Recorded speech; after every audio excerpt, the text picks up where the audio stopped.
I feel like a kid just about a few classes away from summer recess. I'm amped. I get 3 weeks off.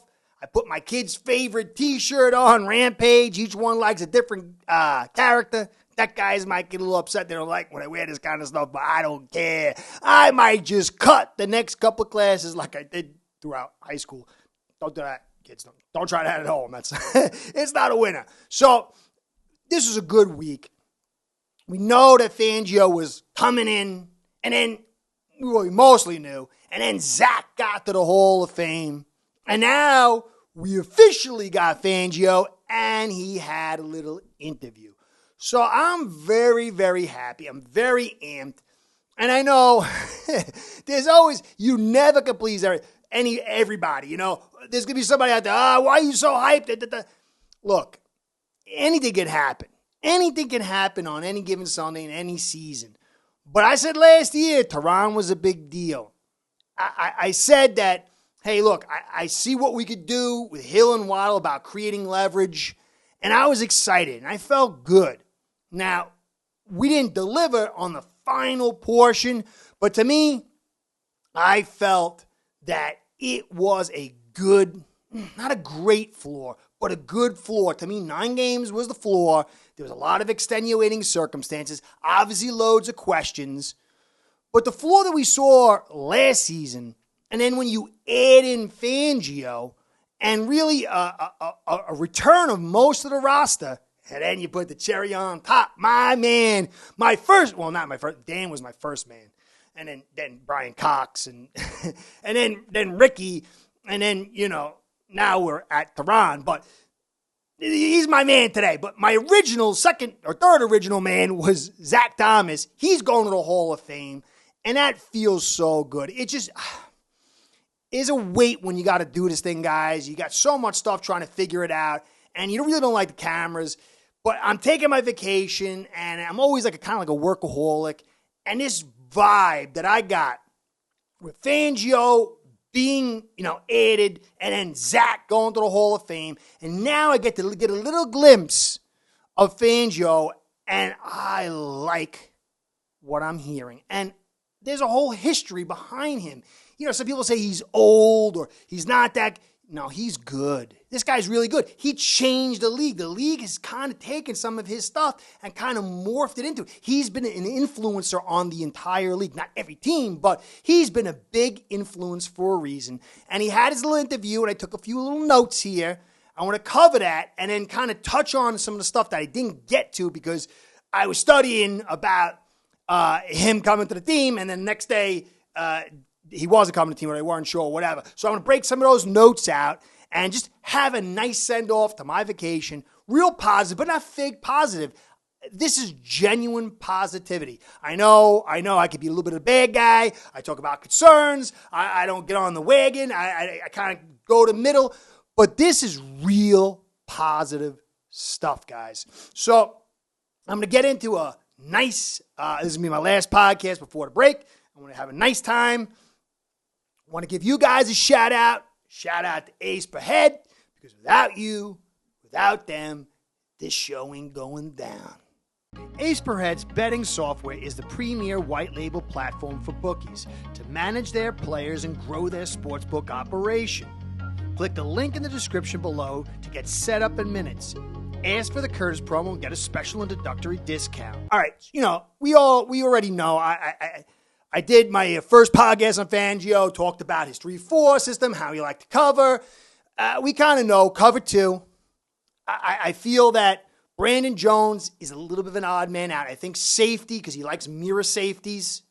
We'll get into that another day. But, we had that a couple years ago. I can't remember the kid's name. Real good kid. Hurt his neck when he was with Jones, and they were able to do so much. That was one of the best seasons Jones ever had.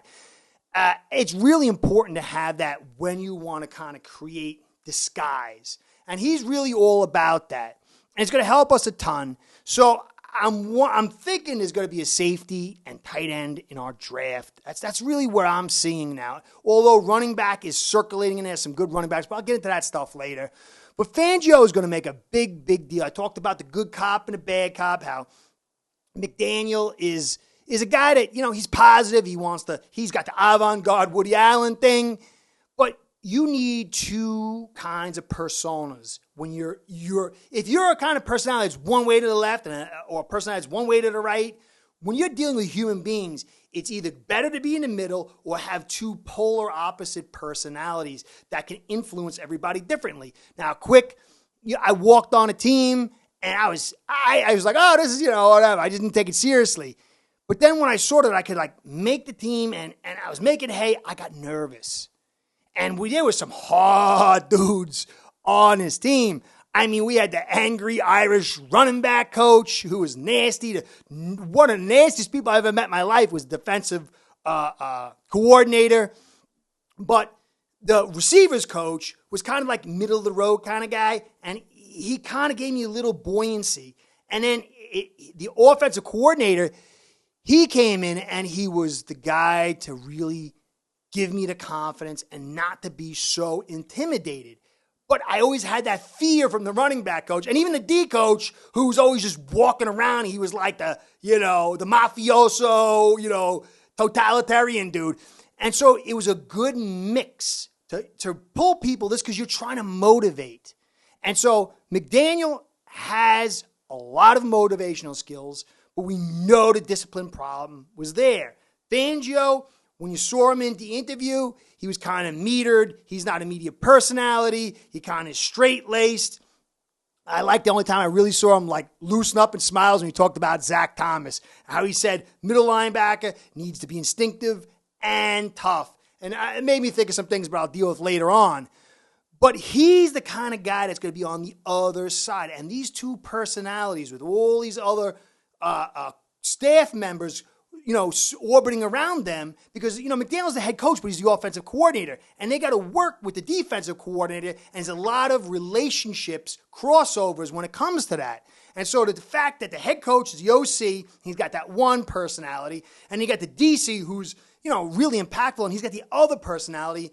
This is a great frame. Guys, it's a great framework. We're in a great position. Now, McDaniel still got to get the organization. He still got to learn to but he was green. So I am so excited about our direction. I do wonder about some personnel, but we'll have to wait to see on that. But one thing that I thought was interesting, he talked about free agent players on the team that that he might be involved in. He didn't watch a lot of tape on his guys. He just watched a little bit, but not too much to get polluted by what they were doing. He wanted to see who they were in the general prototype and skill set, and then see how they adapt to what he was doing. But he said if the brass wanted to re-sign some guy that was on the team, he would spend extra time going over the film. And I wonder who that could be if it's really somebody. And to me, the only guy that I really could see that would be Nick Needham or Van Ginkel, and I don't know if they could pull Van Ginkel back. I think it's just too expensive. So I think it's Nick Needham. So, also they might be talking about some guys they might want to move too. So I thought that was really interesting. And he also said he took it as like a professor. The year off, he spent a lot of time studying, a lot of time looking over, and that's really important. When you're going as a head coach in the NFL, regardless of whether you're head coach or position coach, you're going. It's hard to step back and see things. And it was a really good thing for him to take that year off and then really look at what he's been doing, where the league is going. And he said he was looking at adding some kind of new coverages to see how they play out. And to me, he said one thing. It's very smart. He's still a student of the game. You want that. But two, we're going to see a lot of the similar stuff, but the coverage is going to get some tweaks because I thought it was really a cogent point. He said that, they asked him, how do you feel about influencing the whole league? He said, I really don't like that because now all these teams are doing what I'm doing. These offenses pick it up and they learn how to deal with it. So you got to kind of adjust and grow through it. So I expect what we saw from Fangio in the past, we're going to see probably about 90% of what we've seen.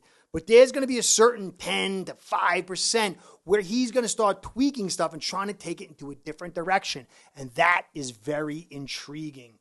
Now,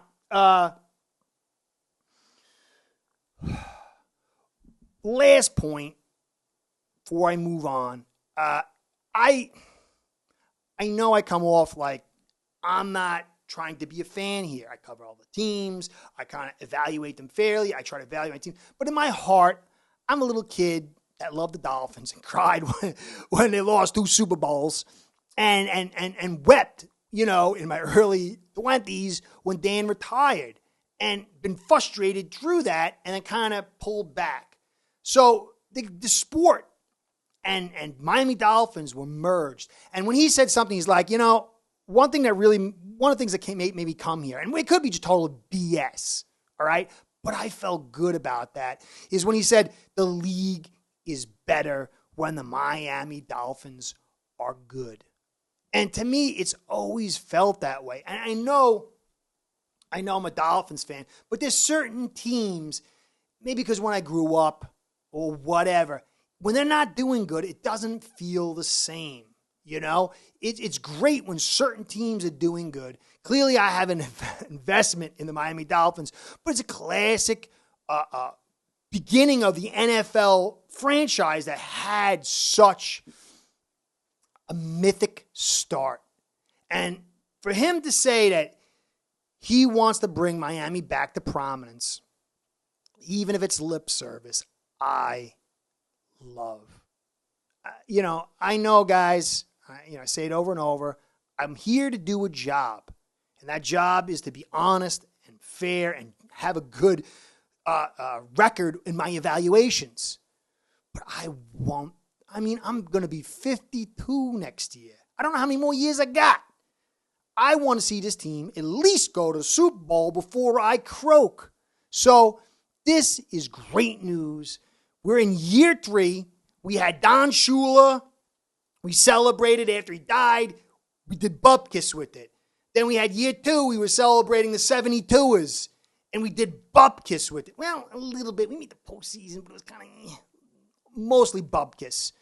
Now we have a chance to make it three times the charm with Zach going to the Hall of Fame to make something out of us. I don't say Super Bowl, but at least the conference championship.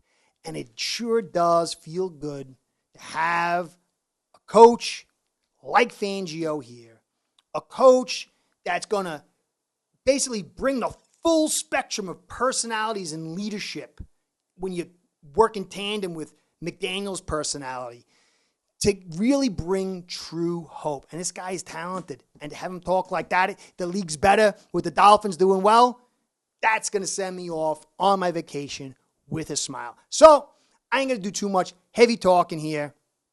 I got to go cut some classes and get ready. All my kids, they got my 3 weeks planned for me.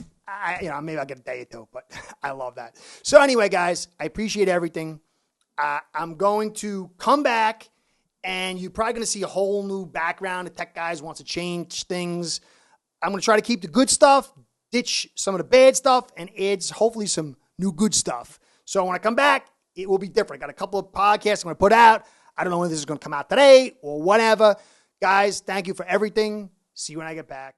Building your own online sports book today by getting signed up with aceforhead.com service that'll allow you to book action on sports from all around the world.